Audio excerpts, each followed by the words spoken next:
ಇತಿಹಾಸ ಪ್ರಸಿದ್ಧ ಮಧೂರು ಮದನಂತೇಶ್ವರ ಸಿದ್ಧಿವಿನಾಯಕ ದೇವಸ್ಥಾನ ಬ್ರಹ್ಮಕಲಶೋತ್ಸವದ ಹೊಸ್ತಿಲಲ್ಲಿದ್ದು, ಇದರ ಪೂರ್ವಭಾವಿಯಾಗಿ ಬ್ರಹ್ಮಕಲಶೋತ್ಸವದ ಮುಂಬೈ ಸಮಿತಿಯ ವಿಶೇಷ ಸಭೆ ಡಿಸೆಂಬರ್ 21ರಂದು ಬೆಳಗ್ಗೆ 9:30ಕ್ಕೆ ಕುರ್ಲಾ ಪೂರ್ವ ಮುಂಬಯಿಯ ಎನ್ಎಕ್ಸ್ ಸಂಕೀರ್ಣದ ಸಭಾಭವನದ ಬಂಟರ ಭವನದಲ್ಲಿ ನಡೆಯಲಿದೆ. ಹೌದು, ಕುಂಬಳೆ ಸೀಮೆಯ ಪ್ರಧಾನ ದೇವಸ್ಥಾನಗಳಲ್ಲಿ ಒಂದಾಗಿರುವ ಮಧೂರು ದೇವಸ್ಥಾನವು ಮೂಲತಃ ಶ್ರೀಮದ್ ಅನಂತೇಶ್ವರ ದೇವಸ್ಥಾನವಾಗಿದ್ದು, ಇದು ಐತಿಹಾಸಿಕ ದೇವಾಲಯಗಳಲ್ಲಿ ಒಂದಾಗಿದೆ. ತುಳು ಮೊಗೇರ್ ಸಮುದಾಯದ ಮಾತರು ಎಂಬ ವೃದ್ಧೆಯೊಬ್ಬರು ಉದ್ಭವ ಮೂರ್ತಿಯನ್ನ ಮೊದಲು ಕಂಡುಹಿಡಿದವರಾಗಿದ್ದಾರೆ.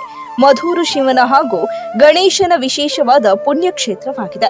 ಇದೀಗ ಕ್ಷೇತ್ರದ ನವೀಕರಣ ಕಾಮಗಾರಿಗಳು ಕೊನೆಯ ಹಂತದಲ್ಲಿದ್ದು, 2025ರ ಮಾರ್ಚ್ 26ರಿಂದ ಏಪ್ರಿಲ್ 7ರವರೆಗೆ ಶ್ರೀ ಕ್ಷೇತ್ರದ ಬ್ರಹ್ಮಕಲಶ ಹಾಗೂ ಶ್ರೀ ಸಿದ್ಧಿವಿನಾಯಕನಿಗೆ ಮೂಡಪ್ಪ ಸೇವೆ ನಡೆಯಲಿದೆ. ಮಾರ್ಚ್ 26ರಂದು ಹೇರಂಬ ಇಂಡಸ್ಟ್ರೀಸ್ ಲಿಮಿಟೆಡ್ ಇದರ ಆಡಳಿತ ನಿರ್ದೇಶಕರಾದ ಕನ್ಯಾನ ಸದಾಶಿವ ಶೆಟ್ಟಿಯವರ ಕೊಡುಗೆಯಾದ ಮಹಾದ್ವಾರ ಲೋಕಾರ್ಪಣೆಗೊಳ್ಳಲಿದೆ.